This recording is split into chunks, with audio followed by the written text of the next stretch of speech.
Allah tells us in the Quran, قُلْ هُوَ اللَّهُ أَحَدٌ. Say, O Muhammad sallallahu alayhi wasallam, it is Allah who should be your ultimate objective. When everyone else makes something else their objective, their desires could be their objective, their wealth could be their objective, a type of relationship that they fall into could be their objective in life, a particular job that they want to reach, they make that the ultimate objective in their life. Yes, a Muslim can make a job or relationship or anything like that a main objective in their life. However, it should not be before the objective of Allah subhanahu wa ta'ala. I'll tell you what happens to people who make other things their main objective and their ultimate goal and forget that Allah subhanahu wa ta'ala and the hereafter is their objective. When a person makes their family, for example, their ultimate objective, and their job their ultimate objective, and then they lose their job one day, or a member of their family dies, what happens to that person who has lost that ultimate objective in life? They become suicidal. They become miserable. They feel like they have no reason to live anymore. They lose their way and their purpose in life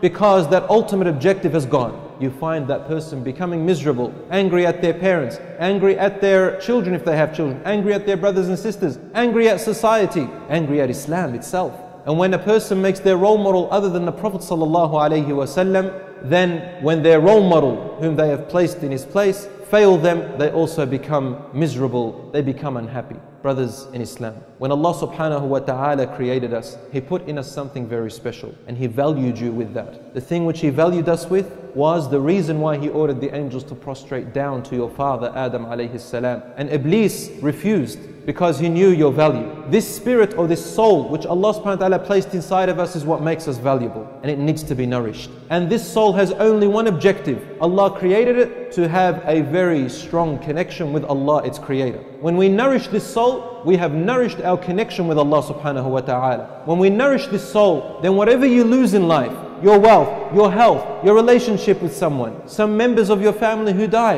an education which you could not reach, then you know that there is always something you can fall back on. And that is that soul, that ruh, which when you forget about it, the ruh begins to cry and yearn and say, where are you taking me? Why are you not nourishing me? Why do you only think about your body and your desires and you forgot about me? Why do you only think about your mind and you forgot about me? Why do you think about this and that and you forget about the thing which connects you with Allah subhanahu wa ta'ala? And so when a person becomes unhealthy, for example, and they haven't nourished their soul, what happens to them? They don't become patient during that time. They begin to get angry at the most beloved of people and they begin to blame Allah subhanahu wa ta'ala Himself. When I follow these objectives, what happens to Allah subhanahu wa ta'ala and my salat and my fasting? It becomes secondary. Everything revolves around whatever you make as your objective. And brothers, we are a slave to something. Every single person has a God of some sort. We are a slave to something. When this particular thing governs your life, governs your time, revolves everything around it, then it becomes your God. If your salat becomes secondary to this objective, your fasting becomes secondary to this objective, the people who have rights towards you, such as your parents, become secondary to this objective, then that objective becomes your God. This is what governs your life. And you know what happens when a person makes a particular objective other than Allah, their purpose? On the Day of Judgment, Allah subhanahu wa ta'ala will say,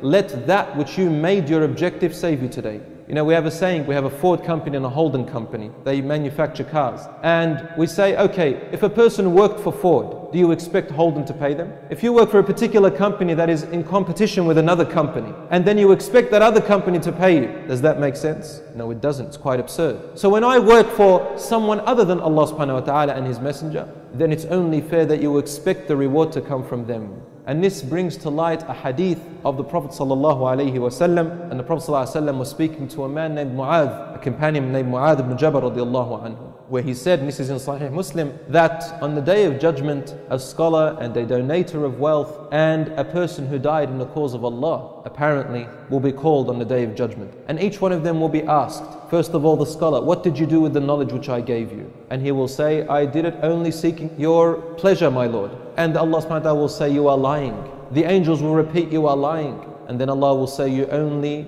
learned this knowledge and spread it so that people can call you a knowledgeable man or a knowledgeable woman. This is what your objective was, and you will only receive what you intended for. You have received it already. Then the person who donated their wealth, Allah will ask, what did you do with the wealth I gave you? They will say, I did it for your sake, O Allah. And Allah will say, you are lying. The angels will say, you are lying. You only did so that people can call you a generous person, and you have received that which you intended for. Then the person who died, what did you do with the body I gave you? And he will say, Ya Rabb, I died in your cause, seeking your pleasure. But Allah will say, you are lying, and the angels will say, you are lying. You only did this so that people can build monuments out of you and call you a hero, and you have received what your objective was for. As for today, you have nothing with me. So the Prophet ﷺ grabbed hold of the knee of Mu'adh and said to him, Ya Mu'adh, these are the first 3 people with whom hellfire shall be ignited.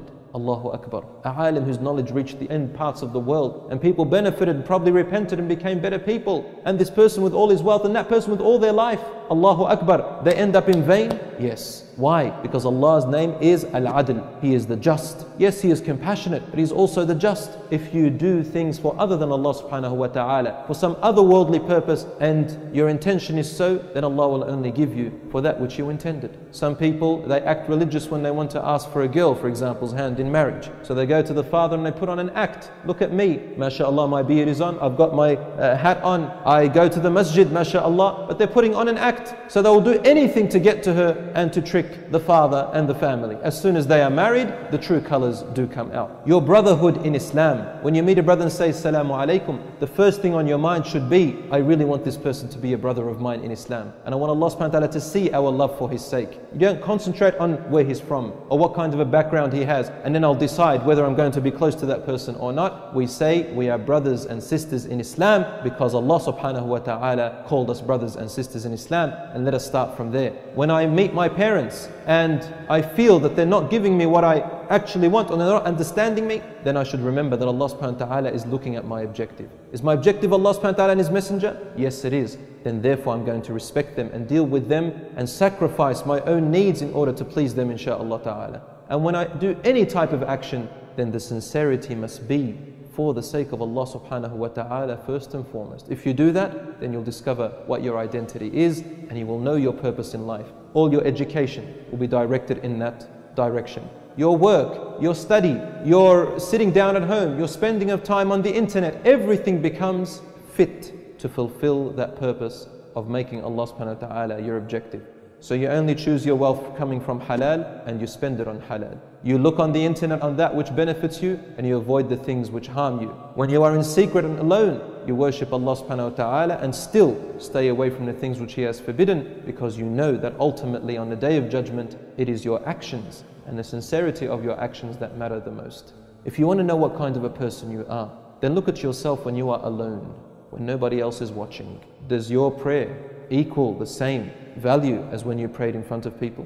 When you make your dua to Allah subhanahu wa ta'ala, is it the same as when people are watching you? What kind of a person becomes of you when you are alone in the darkness and only Allah can see you?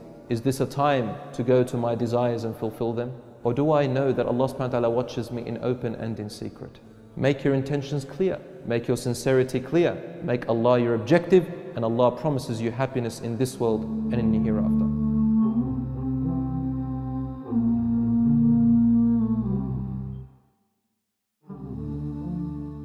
Are you tired of all these annoying ads on YouTube?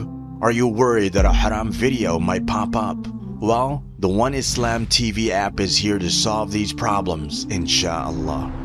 The One Islam TV app is 100% free of any ads and is safe to browse for your peace of mind. Watch or listen to lectures and lessons while you work, rest, or drive with your device switched off. Watch videos on demand or download videos and watch offline. Watch hundreds of high-quality produced Islamic reminders, Quran learning videos, stories of the prophets, and so much more. 2 to 4 new videos uploaded daily, insha'Allah. One Islam TV is 100% run and owned by Muslims, which means a small amount you pay for your subscription is a sadaqah jariyah, continuous charity for you, as we use the funds raised to continue producing more beneficial videos and reminders, insha'Allah. The One Islam TV app is now available on Apple devices, Apple TV, Android devices, Android TV, Amazon Fire TV, and Roku. so you can watch on most devices and smart TVs. Download now for a free 7-day trial. May Allah reward you for supporting our work.